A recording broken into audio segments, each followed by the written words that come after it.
Biblical Archaeology, 6. Quote, "Difficult to escape the conclusion that this is none other than the signet seal of the house of Joseph from the Israelite sojourn in Egypt. The Bible records the history of the relationship between God and the children of Abraham. Archaeology confirms many of the historical details mentioned in the Bible. In this video series, we discuss various examples. The seal of Joseph in his palace at Tell Ed-Daba. The tribal fathers were, in order of birth, Reuben, Simeon, Levi, Judah, Issachar, Zebulun, Dan, Naphtali, Gad, Asher, Joseph, and Benjamin.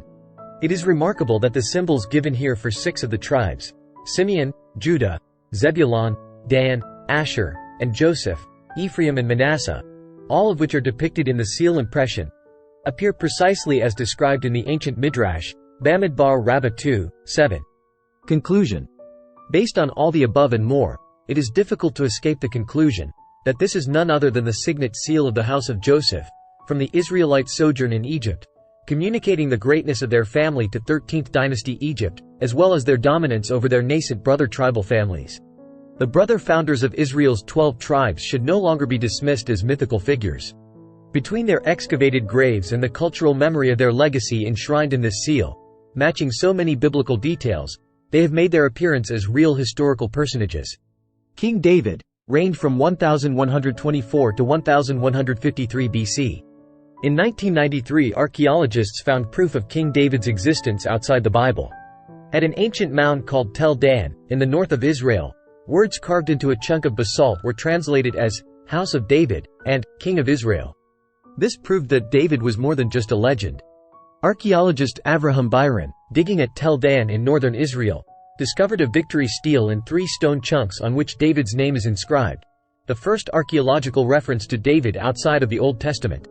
The Aramaic inscription contains a boast by the king of Damascus, probably Hazael, that he had defeated the king of Israel, probably Joram, son of Ahab, and the king of the house of David, probably Ahaziah, son of Jehoram, circa 842 BC.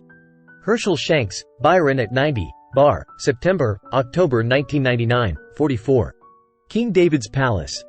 Eilat Mazar, Israeli archaeologist, specializing in Jerusalem and Phoenician archaeology, found King David's palace, mentioned in 2 Samuel chapter 5 verse 11, relying on the Bible as one of her many tools in 2005.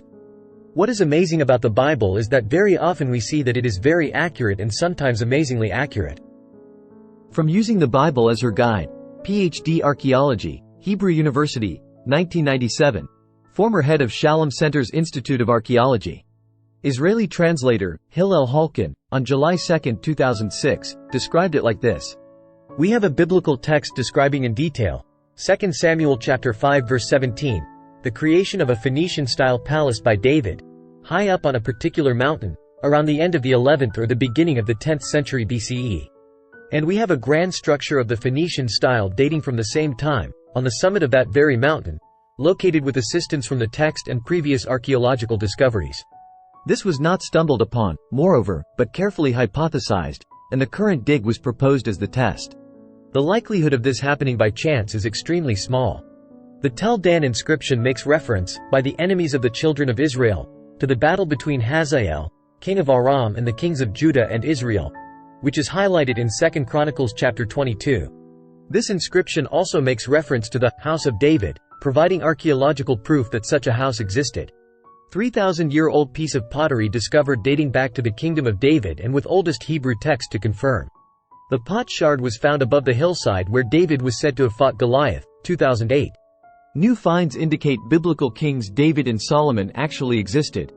6 clay seals found at the archaeological site of Khirbet Sumili in Israel offer evidence that supports the existence of biblical kings David and Solomon, says a team of archaeologists led by Dr. Jeff Blakely of the University of Wisconsin-Madison. Several other inscriptions have been recovered that mention the House of David, as well as a 7th century BC stamp bearing the name of King David's son, unearthed in Jerusalem. Conclusion. Many historical details from the Bible have been confirmed by archaeology. And there is no biblical narrative that has been falsified by archaeology. The Bible can be trusted as a collection of historical documents. Thanks to Michael Moat for compiling this information. Thanks for watching. Please like, share, and subscribe.